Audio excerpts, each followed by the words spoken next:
Hi everyone. I want to talk first about our ABC. You might have heard about a man called Phil Dye. He's a founder of the Declaration of Biological Truth Australia. He submitted a paper to the ABC Ombudsman on the 23rd of June this year. He conducted a media bias analysis of ABC News online articles covering gender identity topics. Out of 70 articles, only 3 were rated as objective. An overall left-leaning bias was revealed, lending credibility to claims of influence by external LGBTQ+ alliances. The ABC is a member of ACON, Pride Inclusion Programs, which requires considerable positive focus to score points and win accolades. And if you want to know more about that, I recommend listening to De-Sexing Society episode on ACON. It's excellent. We'll come back to the ABC after we consider an edifying example. As some are aware here, Australia's most influential gender-affirming doctor, Michelle Telfer, and the Gender Clinic at the Royal Children's Hospital, Melbourne, have been unmasked as the targets of severe criticism by Family Court Justice Andrew Strum. In April's landmark ruling, which protected a 12-year-old boy, he was gender non-conforming, known as Devon, from puberty blockers, the identities of RCH Melbourne and Dr. Telfer, the former Gender Clinic director, were suppressed by court order. Sorry.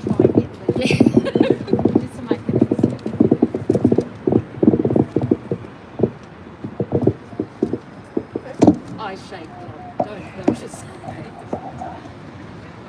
You're doing great. I'm just hoping for this.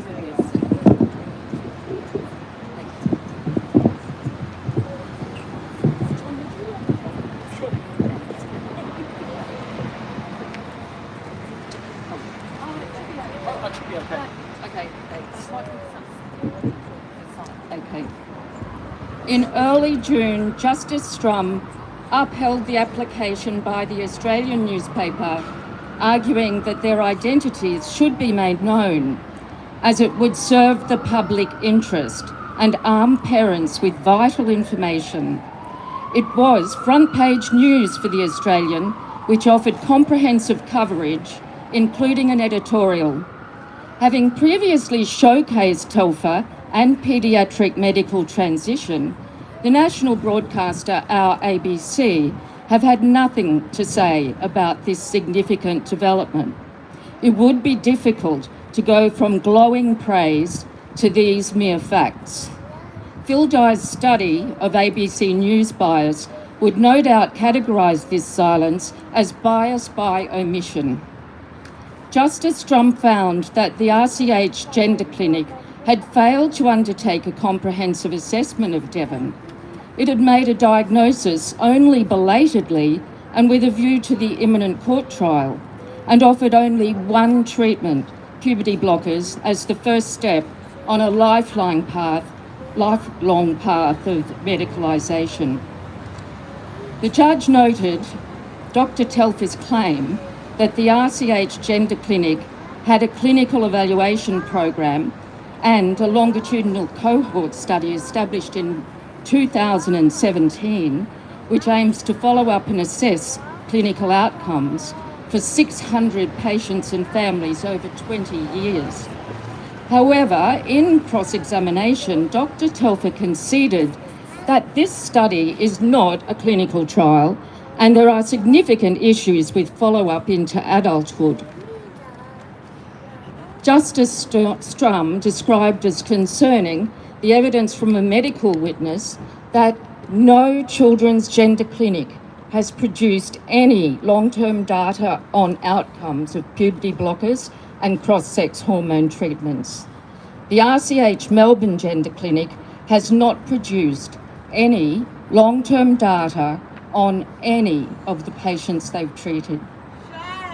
Shame on them. The judge criticised Dr. Telfer for allowing her self-declared role as an advocate for trans rights to trump her duty as an objective expert witness in the case. He agreed with the view of the independent children's lawyer that Dr. Telfer's commentary on England's Cass review was misleading or omitted findings and material that detracted from her opinion and was also at odds with her obligations as an expert witness. He noted that Dr. Telfer was unable to point to any empirical or substantive basis for her opinion that a child's gender identity is immutable and impervious to external influence. He was critical of the RCH Gender Clinic, which he concluded did not offer any alternative to puberty blockers, and its oddly binary treatment guideline, which was authored by Dr. Telfer. Justice Strum also expressed concern about the basis of RCH Melbourne's practices, and he stated, if gender identity in children is not immutable, and the overwhelming evidence from research is that it is not, why would we put primary school children on a pathway to irreversible modifications of their sex characteristics? The naming of Michelle Telfer as the target of strong judicial criticism has led to a complaint against her lodged in mid-June with the Australian Health Practitioner Regulation Agency, APRA, by a concerned citizen. The complaint cites alleged breaches of professional standards, potential professional misconduct, and failure to provide sufficient informed consent to parents and patients. Testimony raised important questions about whether minors and their guardians were given a complete and balanced explanation of risks and benefits, long-term uncertainty, including on bone development, fertility, and cognitive impact. We await a balanced reporting on this development from the ABC. In other news from the gender review world, a review of the guidelines for treating minors with gender dysphoria has commenced via the National Health and Medical Research Council, the NHMRC. They are administering $5 million in public funding in response to Minister for Health Mark Butler's January request for a comprehensive review and the development of new national guidelines. The grant was awarded to the Australian Research Consortium for Transgender Youth and Children. The investigative team includes some familiar names. The one that stands out to me is Dr. Michelle Telfer, advocate for gender-affirming care and first author of the 2018 contentious guidelines. And for more on that, I recommend reading Bernard Lane's Gender Clinic News, where a lot of this information has been, I've used it here.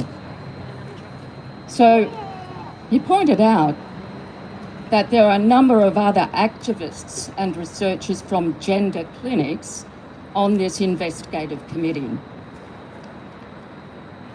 So the consortium reviewing outcomes and guidelines includes 4 of the authors of the contentious treatment guideline, the very one that they are to submit to comprehensive and no doubt objective evaluation. Will our ABC report on that, or will bias by omission continue unaddressed? The public interest be damned. Nice one.